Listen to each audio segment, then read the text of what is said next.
I'm meteorologist Mike Pringley. Thanks for joining us on 10 Tampa Bay Plus. And we have the very latest in the tropics. Here's your new information. And of course, we're all watching this closely.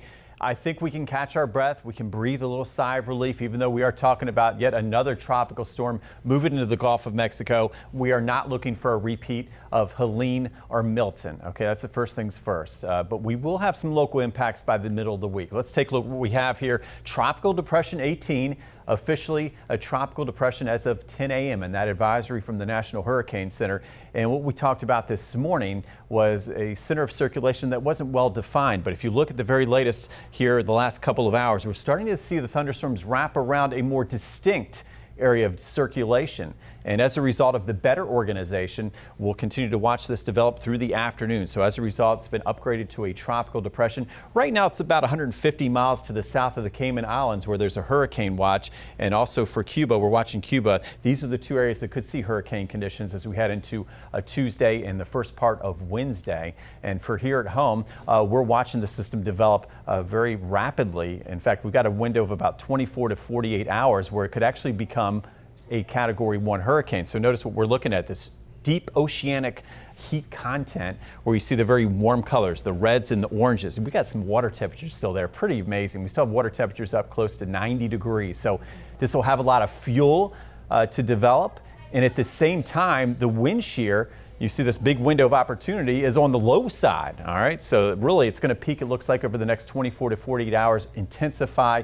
And then as it goes over the Gulf of Mexico, notice we've got some darker colors. Okay, so you've got the deeper greens here and the blues. That's a lot of wind shear that will tend to tear this thing apart and weaken it as it moves into the Gulf. So let's watch what we have here. Here's the very latest cone and track from the National Hurricane Center. Does include, yes, by later today, winds of 40 miles per hour. So you know you need winds sustained at 39 for official tropical storm.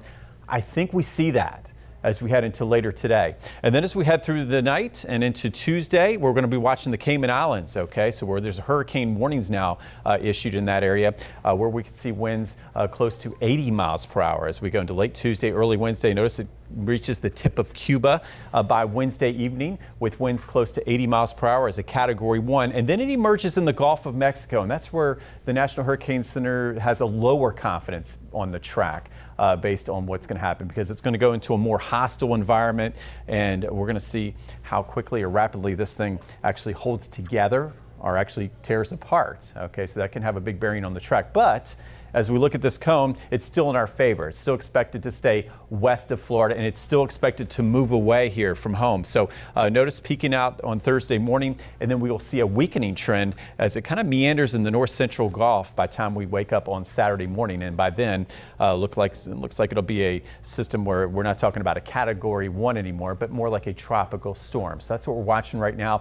We're seeing the main track staying to the west and south of Florida. In fact, some models have it even farther west. Good news for us also, not just the latest track and the agreement in some of those models, it's a smaller type storm. So you see where we'd see some of those gusty, damaging winds in the yellow circle and some of those tropical storm force winds closer to the center, of course, maybe a little sliver of some hurricane force winds, of course, as a Category 1 hurricane. But notice a small area of wind field here. So we're not looking for damaging winds, power outages like we've saw so often in October with those tropical systems. More showery type weather, breezy weather, okay? And as we take a look at the real controlling feature of the atmosphere, our weather team's been talking about this for over a week. We're thinking high pressure, dry air. We've been talking about this beautiful weather. In some areas like Largo haven't seen a drop of rain in 25 days. Well, it's that high pressure in charge that's our best friend, because it's keeping that tropical trouble a little farther south and west, and also creating a hostile environment. So as you look at the two arrows, the two main prevailing tracks, you got the European to the south, blue dashed lines here. American model a little closer to Tampa, but again, far enough west. And the question is, will it even actually survive the wind shear as it heads toward Louisiana and or Texas or the Mexican coastline? So that's working in our favor at this point with the latest information. Oh yes, those spaghetti models, they're out there. Don't want anybody to be scared. You see a couple tracks doing some crazy things near Florida, but really the main two tracks to focus on were those what I showed you, okay? One staying just about 300, 350 miles to the west of Tampa and just kind of meandering toward Louisiana. maybe up closer to Mississippi. And then that second track, which I'm favoring, you see the one here, second track more toward the European tracks, even farther to the south and west, which means we would have fewer impacts here at home. So again, Hurricane Center saying we've got to watch this. They have a lower confidence once it reaches the Gulf. So we need you to check back with us. We're going to be doing these updates on 10 Tampa Bay. I know you're like me, you love the radars. We always update the information here at 10 Tampa Bay. So we're going to have the radars updated, the cones, the spaghetti models. This is the place to turn to. So my big three right now, we got the Tropical Storm Rafael developing late today and Tuesday. All right, so everything's on track for that. I still have, and this is an average, 350 miles west of Tampa as far as the main storm track, and that would be as we head into Thursday during the day and moving away from Florida by then. But at the same time, we're still on the fringes. We're going to see a little plume of deeper tropical moisture move our way, especially Wednesday and Thursday. So some gusty east-southeast winds, 15 to 30 miles per hour. But at this point, keeping the storm surge almost non-existent. Not looking for a storm surge or flooding at this point, with most of those rain amounts less than an inch. We take a look at the 7-day forecast, and here we go. We'll got a little red on the map. I know we've got Election Day tomorrow, and we could see a bit of an increase in some of that shower activity, especially in Manatee and Sarasota County.